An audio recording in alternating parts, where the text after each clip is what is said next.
sa pagpapatay ni House Speaker Romualdez. Marinig lang dito ni Basaga at sinabi niyang dahil sa kanyang pagdadismaya ay siya'y nag-resign lamang sa kanilang partido at nanatili siya sa Mindanao.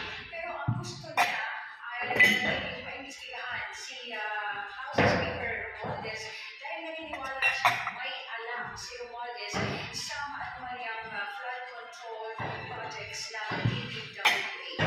Okay, so ito ay it's a numbers game, sabi nila.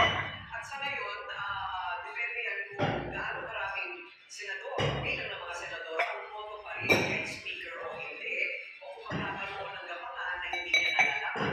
Sa ngayon, wala pa tayong mga numero, ano? Wala pa, sa ngayon po rin, nananatili pa Nakakaano lang isipin na yung Vice President kaya nilang ipatawag sa Kongreso pero yung Speaker, House speaker Speaker. ang tawag nila pinapatawag sa Senate, no? Siyempre, pinsan ng ulo. O, di ba? Obvious na ano lang. Kasi yung Vice President napakataas ng ano yan eh. Napakataas ng posisyon ng Vice President pero pinapatawag lang sa mga babatas at binabastos ng gano'n lang. Binabayaran eh. Oo. Gusto nila Iimbestigahan siya. Bakit hindi iimbestigahan na si Patrick Romualdez? Para sa akin ko, no? Siyempre, pinsan ng ulo. Gusto nila kasi Wala sa hulog dalawang Pilipinas. malapit na eleksyon eh.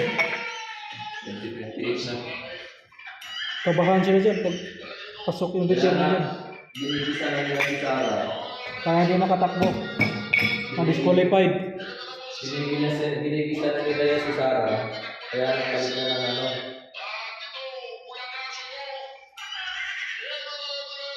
Para hindi makatakbo. Kasi lalo si Sara talaga yung bibigyan ng mga sa Pinas. Yun nga lang, pagka nagkakaroon ng mga yan, bago mag-2028, people power din sa Pilipinas nangyayari. Pag hindi mabago eh.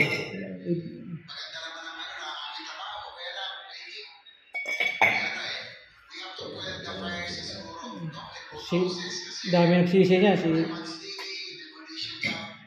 Sabi Simpson, nagsisi dyan. Ba't binuot minanok niya si Marcos.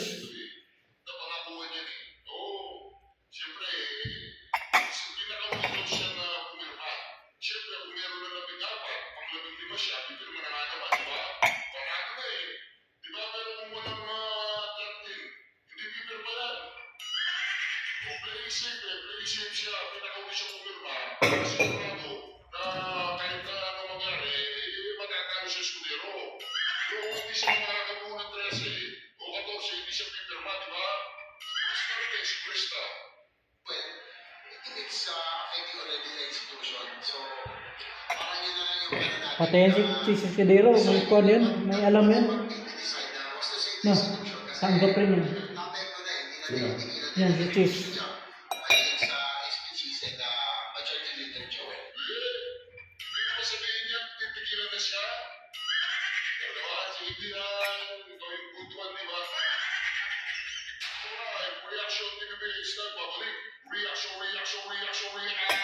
Napakaganda mo naman pag-uusapan natin yung mga Napakaganda mo pag-uusapan. Napakaganda na po yung mga isa na tsaka itong si Senator Marco, di ba? Tsaka yun ako, ako nagalit si Senator Marco na tatay po mga reaction. Itong si Senator Tito ay para yata nawa sa liit ng pa, di ba? Tito, ako sa liit ng pa. Di ba? Ginagawa mo muna na sa natin. Wala na naman mga kasama mo dyan eh. Di ba? Pinagbigyan niya sa kampanya, nag-request po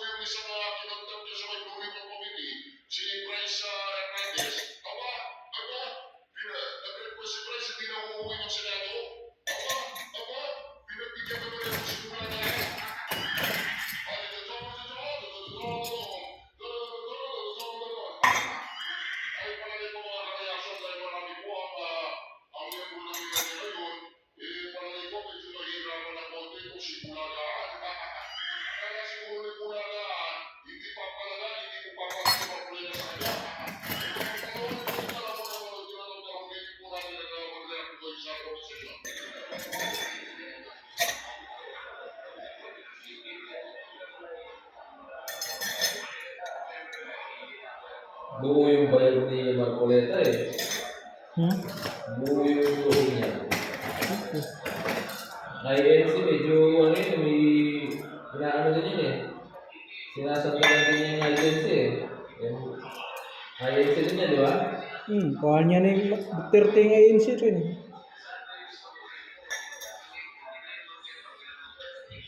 Kaya ang pagdating ng halalan dyan, 2028, kung hindi mo pumasok si Inday Sara, kasi ang dadaling sigurado ng iglesia dyan, alam mo na, yung mga kapartido ng mga Duterte. Parang si Kibuloy yata tatakbo ng presidente. Di ba? Yung partido ni, sa INC, kalaban na ng mga Marcos. Tapos, isa pa, ang partido ng ni Kibuloy, maraming boto si Kibuloy, di ba? So, Sariling ko yan eh. Ministro. sariling sekta yan. Alam niya. Kaya nagtabok na tabok yung mga ano ngayon, kahit na anong gawin nila dyan, ang mananalo pa din dyan yung mga maka Duterte. Ang problema lang yan, pagka yung election na COMELEC, yun ang nagdumalaw. Yun ang problema dyan. Pag nandaya yan sila. Nung ko na, ngayong election, may daya yun. Yung last election, dinaya. Pagka nadaya na naman yan, sigurado, patay na naman ang bawang bayan. 5 milyon yung boto wala. Tapos nadagdagan nila sa mga toto-toto. Sa dalawa. Si Logaw sa Kasikuan. Tapos pumasok pa sino ba pumasok na? Si Bamakino sa Kasiko Pangilinan. Oo. Alam niya. Ang nawala si Jimmy Bondok sa Kasikuan. Sino pa ba kay Duterte?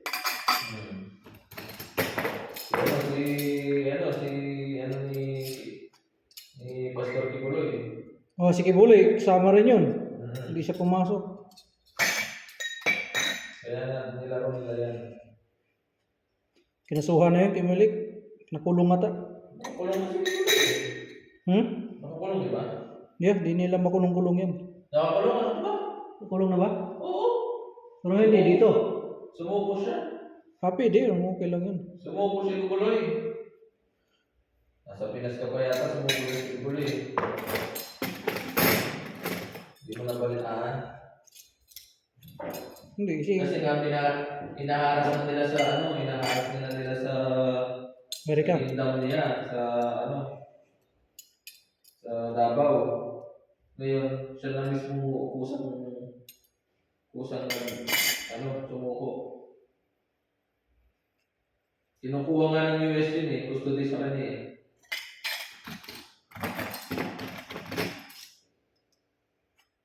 Kaya yung mga kasama ko dyan sa Senado, wala na mga relasyon. Baka wala yung mga kasibuan na nari. Wala yung mga kasibuan na nari. Sa mga relasyon, ang nangyayari kasi ganito yan. Kapag hindi pinali si Bryce sa Senado, wala nang tinatawag sa Senado. Kaya ganito dyan sa Kaprami. Kaya kapag pinili mo naman siya, sabi nga ni Senator Bernardo, nandun sa Senado. Di ba? Wala kung yan naman dapat nandun tayo sa Senado yan. Dahil unang-una, jurisdiction ng Senado. Pero bakit hindi mo bakit napapayag si Yan si Kayatanan. Yan. Yung asang kapatid na yung bumaliktad. Pia. Yung may napikon. Marcos.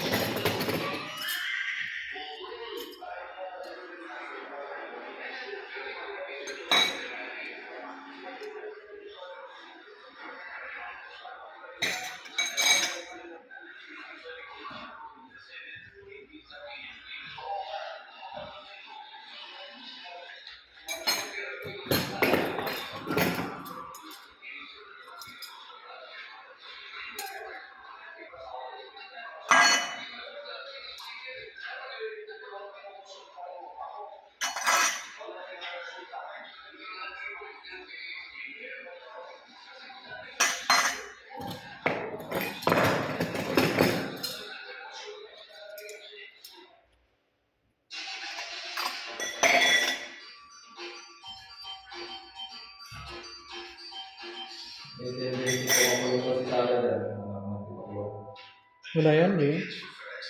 Pagka nakulong si Sarah, pwede naman si ano, si Kulong. Sa papang ko. Sigurado. Wala yan, puro, Pagka nakulong yan si Sarah, masakali lang. Si Kulong ang tatakbo niyan. Congressman Kulong. Iikutin na nila yung barasa dyan. Isakali naman. Pwede naman yun eh. Andiyan pa naman siya eh. Andiyan pa sa Kulong, di ba? Oo. Eh, hindi naman ang congressman yata si Inday, di ba? hindi Pero na. may, ano siya, may pangalan. Tingnan mo si Duterte. Ang congressman ba siya? Si Tano Digo?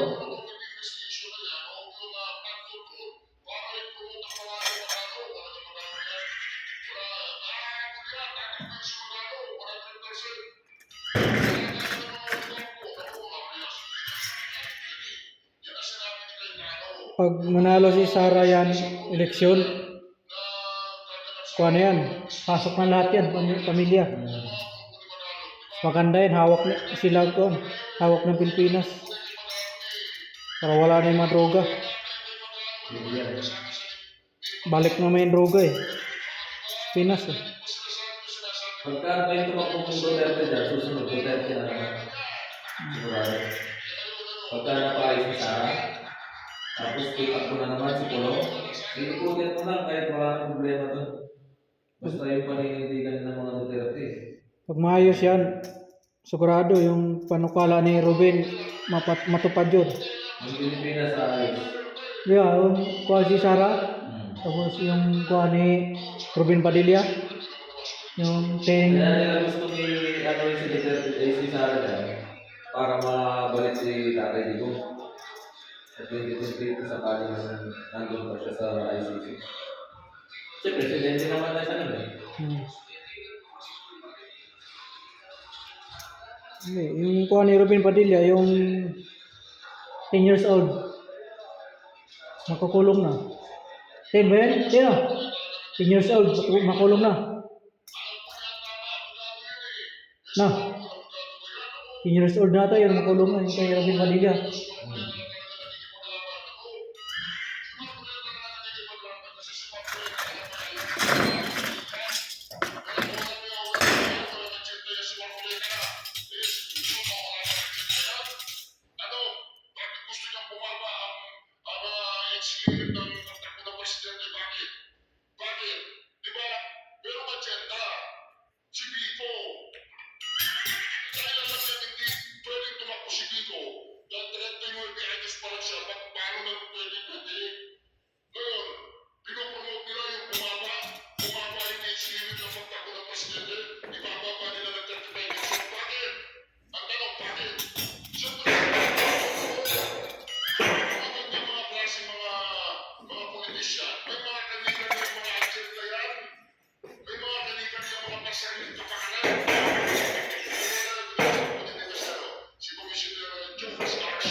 Thank you for that answer. Last question, Mr. Chair. Last question kasi George Garcia dito. Last question.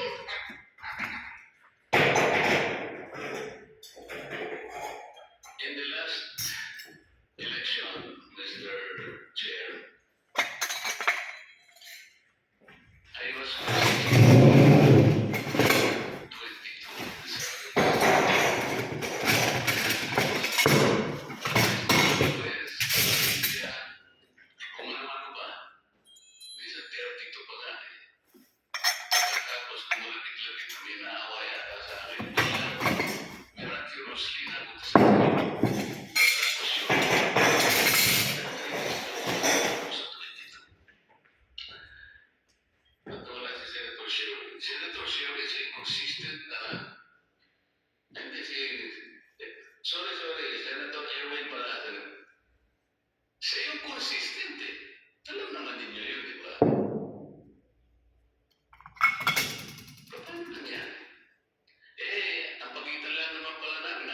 6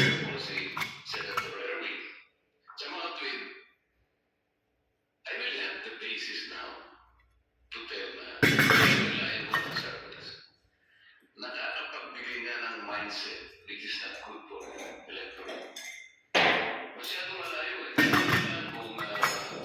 Kung nasa number 11 ako. Pero in 22, consistently, in the last 6 months, pwede naman silang mag-survey, Mr. Chairman. I think they will do well in surveying kung ano yung mga produkto natin na magkukumpara-kumpara Oh, tinanggap na. Dikit po rin. para sa ating consumers.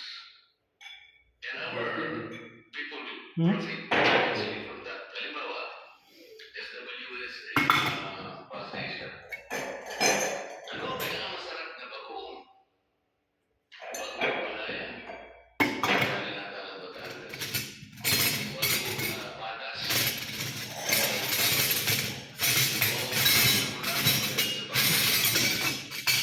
Masarap na may bagoong. Resulta nun naging credible kasi meron comparison di sa real products. Pero kung lalaruin nila yung politika, yung lalo nangyari.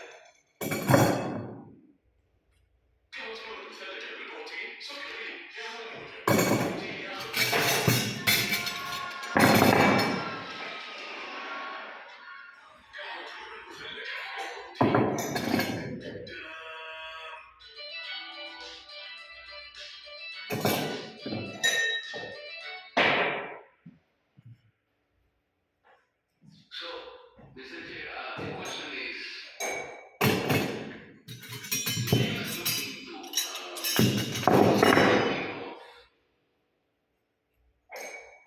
analytical surveys, kung mapag-uusapan natin yung politika. Sa produkto na lang, okay, sa services, ano yung magagaling na service ng ating mga companies. Kasi maglalaro lang nila, knowing that yung pagsasurvey, sapagkat ito, ito, pinagkukunan ng mga funders, yung mga marketing funders. Right or wrong, they will have to base their judgment kung sino sila tulungan financially. Kung ano yung sabi. So, kung talagang ikaw ay nasa 22, malamang hindi talaga. Masyado malayo. Maaaring ikaw pinamaganda lang eh. Ay malayo ka. Mawawala na yung mindset natin eh. I think it's high time for the COMELEC to look into this. What do you think? Mr. Chair, Your Honors, several weeks before the final election, there was this public pronouncement of then Congressman Martin about surveys. And to do the commission, and we passed a resolution, we created a task force respect regulation and regulation enforcement of survey practices and election credibility and transparency. Hinanap po namin ang survey firms to pass a resolution at sinabi namin dito regulate that. Regulate that first kung sino ang mag-commission